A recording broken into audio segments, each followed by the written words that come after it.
नमस्कार दोस्तों, चीन ने पाकिस्तान को फिर से लगा दिया है एक बहुत बड़ा लोचा। जी हाँ, आप लोग बिल्कुल सही सुन रहे हैं। हाय सर, क्या मजाक कर रहे हैं? आप लोग के मन में एक सवाल उठता होगा, सर डेली डेली क्या मजाक करते हैं? नहीं, ये अब इस बार की घटना कोई मजाक नहीं है, सीरियस बात कर रहा हूँ। 72 करोड़ का लोचा फिर से पाकिस्तान को लगा दिया है चीन। सर 72 करोड़ का कैसे लोचा लगा दिया? सर कोई प्रोजेक्ट वगैरह होगा, साइन वाइन किया होगा, लग रहा है पैसा। कोई प्रोजेक्ट नहीं है, ये सिर्फ मुआवजा के तौर पर 72 करोड़ इसको भरना पड़ जाएगा। अब ये कैसा भरना पड़ जाएगा, आइए आज के हम लोग इस सेशन में जानते हैं। सबसे पहले देखिए, कंगाल पाकिस्तान को बार बार दुनिया के हर एक देश इसकी फिरकी ले रहे हैं। फिरकी मतलब आनंद उठा रहे हैं। जैसे चीन भी क्या करता है, इसका छोड़ता है, चलो दोस्ती तो दोस्ती की जगह है, लेकिन हम भी इसका मजा लेने क्यों छोड़ दें। तो क्या करता है, चीन भी क्या करता है, हमेशा हमेशा पाकिस्तान को अपने फिरकी लेते रहता है। तो उसी प्रकार से आप लोगों ने सीपीईसी का नाम सुना होगा। सीपीईसी प्रोजेक्ट में काम कर रहे काफी सारे लोग हैं, जिसमें से क्या हुआ, कुछ सैनिकों की यहाँ पे मौत हो गई है और उसी के मुआवजा के तौर पर से ये इन्हें 72 करोड़ रुपए का डिमांड हो गया है। जी हाँ, बिल्कुल आप लोग सही सुन रहे हैं। 72 करोड़ रुपए का टोटल डिमांड हुआ है, जिसमें से $5,16,000 एक सैनिक को इन्होंने देने का बात किया है। समझ सकते हैं, अगर इसको पाकिस्तानी रुपये में इसको यदि कन्वर्ट करें तो ये 80 लाख के आसपास हो जाएगा। समझ में आएगा? और यहाँ पे इंडियन रुपीज में यदि कन्वर्ट करें तभी 80-82 के आसपास चल रहा है, तो यहाँ पे 40 लाख रुपए के आसपास आता है इंडियन रुपीज में। वही पाकिस्तानी लगभग 1.5-2 रुपये, इंडिया के 1 रुपये पाकिस्तान में 1.5 और 2 रुपये के बीच में है। तो वही हो जाता है यहाँ पे लगभग 80 लाख रुपये, 70 से 80 लाख रुपये एक चीनी सैनिक को दिया जा रहा है। वहीं पे उसमें कुल मरे हुए सैनिकों में से एक पाकिस्तान का ड्राइवर भी था, जिसको 25 लाख रुपये देने की बात कही गई है। समझिए, पाकिस्तान के ड्राइवर को 25 लाख रुपये बात कही जाने की बात कर रही है, और चीनी सैनिकों को यहाँ पे 40 लाख भारतीय मुद्रा में और पाकिस्तानी मुद्रा में 70 लाख रुपये देने की बात कही जा रही है। वहीं 26 मार्च को पाकिस्तान के खैबर पख्तूनवा चीनी सैनिकों पर हमला हुआ था। खैबर पख्तूनवा पाकिस्तान का एक इलाका है, यहाँ बगल में आप लोग देख सकते हैं, जो कहाँ है कि अफगानिस्तान से ये काफी सटे हुए इलाके हैं। यहाँ पे हमेशा हमले वगैरह होते रहते हैं, एक यहाँ पे, और दूसरा बलूचिस्तान वाले प्रांत में पाकिस्तान के क्या होते हैं, लड़ाई झगड़ा ये सब होते रहते हैं। और इसके बाद से क्या होता है, पाकिस्तान कभी भी इस पर कुछ भी होता है तो ये तुरंत अफगानिस्तान को इसमें दोषी ठहरा देता है, तालिबानियों को। इसके बाद चलिए सर, यहाँ तक तो ठीक है, समझ में आ गया। अब हमला जब हो ही गया, आदमी मर ही गया, मुआवजा मिल ही गया, तो इसके बाद से और क्या करेगा पाकिस्तान? पाकिस्तान ने चीन को 2013 ईस्वी में, जब सीपीईसी प्रोजेक्ट का जब शुरू हो रहा था 2013 ईस्वी में, तब इन्होंने चीन को विश्वास दिलाया था कि मैं आपके सैनिकों को सुरक्षा दूंगा। और उसी के सुरक्षा के लिए इन्होंने 2013 ईस्वी में लगभग 3500 सैनिकों का एक समूह बनाया था, जो उसको स्पेशल प्रोटेक्शन प्रदान कर सके चीनी सैनिकों को, चीनी इंजीनियरों को, सैनिकों को नहीं, चीनी इंजीनियरों को जो सीपीईसी में काम करने के लिए आए, उसे स्पेशल प्रोटेक्शन दे सके। सर चीनी सैनिक क्यों आए काम करने के लिए? जब चाइना पाकिस्तान इकोनॉमिक कॉरिडोर जब पाकिस्तान में बन रहा है, चाइना में बन रहा है, चाइना वाला चाइना में काम करता, पाकिस्तान वाला पाकिस्तान में काम कर लेता। आप लोग को लगता है पाकिस्तान में है इंजीनियर? पाकिस्तान में खाली टेररिस्ट भरा हुआ है, और चाइना इन सबके कामों से खुश नहीं होगा। खैर, चाइना भी उसी ढंग का काम करता है, इसमें दो राय तो है नहीं।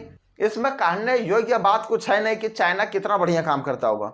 नेपाल में वो बना दिया बढ़िया से एयरपोर्ट, पता है आए सबको, एयरपोर्ट बर्बाद चला गया। नेपाल को कर्जा में भी डाल दिया, वहां पे अब लोग फ्लाइट उतारने से भी डरता है। उसी प्रकार से चाइना का यहाँ पे पाकिस्तान में हाल है। पाकिस्तान भेज दिया, अपने लोगों को रोजगार दे दिया, पाकिस्तान वाले को ठेंगा दिखा दिया। दूसरा बात, पाकिस्तान वाले को इसका सिक्योरिटी में रख दिया कि हमारा यहाँ सैनिक इतना मरेगा तो इतना पैसा लेंगे। चाइना खुद उतना पैसा नहीं दे पाता अपने लोगों को जितना पाकिस्तान से खींच रहा है। समझ सकते हैं, चाइना अगर $5,116 तो कोई जिंदगी में नहीं देता चाइना। 2013 ईस्वी में यह प्रोजेक्ट जो शुरू हुआ था, इसकी सुरक्षा देने के लिए पाकिस्तान ने जिम्मा उठाया था। लेकिन क्या हुआ, दिन प्रतिदिन 2013 ईस्वी में ही इस पर हमला बोल के लगभग 9 सैनिकों की उस समय क्या हुई थी, हत्या कर दी गई थी। लगभग 9 इंजीनियरों की इसकी हत्या कर दी गई थी। उसके बाद से क्या हुआ, पाकिस्तान सिक्योरिटी ने फिर से इसमें क्या हुआ कि इसके सिक्योरिटी सिस्टम में इसको सैनिकों की संख्या बढ़ा दी। इसके बाद से क्या हुआ, पाकिस्तानी सरकार ने इसकी संख्या 3500 से बढ़ाकर 7000 कर दिया। और 7000 होने के पश्चात से क्या हुआ, अब सोचा कि अब बढ़िया से इसको हम लोग सिक्योरिटी दे सकते हैं, लेकिन फिर भी वही रवैया रहा। और कुल जब से सीपीईसी प्रोजेक्ट तैयार हुआ है, जब से इसका बनना शुरू हुआ है, यानी 2013 ईस्वी से आज तक कुल सीपीईसी प्रोजेक्ट में मारे गए चीनी लोगों की संख्या 30 हो गई है। समझ सकते हैं, 30 सैनिक लगभग इसमें मारे गए, जिसमें से क्या होता है कि पाकिस्तान के कुछ लोग, कुछ तालिबानी भी आके इन लोग के टपका के चल गए और पाकिस्तान के बदनाम करके चले गए। पाकिस्तान के लोग खैर इसको क्यों मार रहा है, सर जब चीन पाकिस्तान इकोनॉमिक कॉरिडोर बना रहा है तो पाकिस्तान के लोग इसको क्यों मार रहा है? पाकिस्तान के लोगों को इसको मारने के पीछे रीजन समझिए। बलूचिस्तान वाला इलाका में क्या करता है कि पाकिस्तान सबसे ज्यादा पैसा वहीं से आता है, बलूचिस्तान वाला इलाका से, और फिर वहां पे क्या करता है, कोई बलूचिस्तान वाला में कोई डेवलपमेंट का कार्य नहीं करता,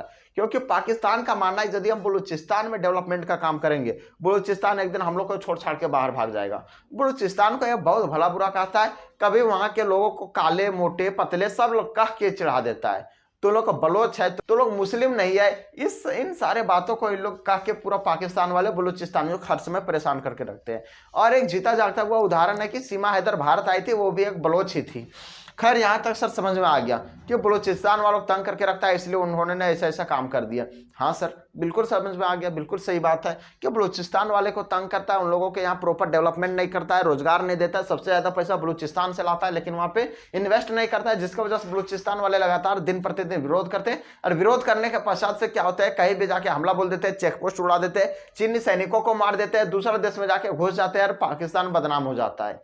जी सर यहाँ तक सही है।